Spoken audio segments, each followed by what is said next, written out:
OK 嗱 ，B 喺一個 exchange 嘅過程裏邊咧 ，adjusted cost base of the old property。嗱 ，adjusted cost base 呢句説話咧就係咧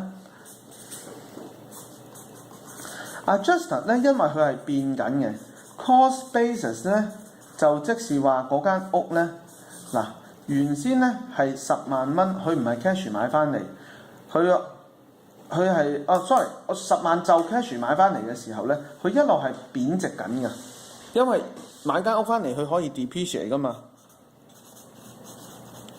咁如是者佢嗰個 adjusted cost base 咧就一路係咁，因為有一個 straight line rule 嘛。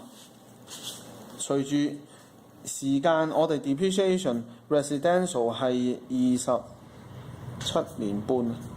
咁如是者，如果係55萬啊，好似叫做啱啱乘以係幾多？55萬，7年半嚇，55萬係啦。55萬嘅時候咧，每年咧係啱啱好27年半啊嘛。點啊？幫手計計。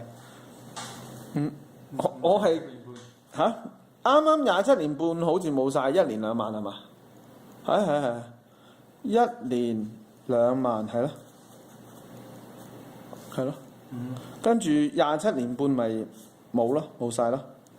咁呢種咧就叫做 straight line method 啦。咁而 straight line method 咧，我而家係想講嗰個 adjusted cost base 呢樣嘢，就係話因為佢成間屋嘅價咧係咁跌緊啊嘛。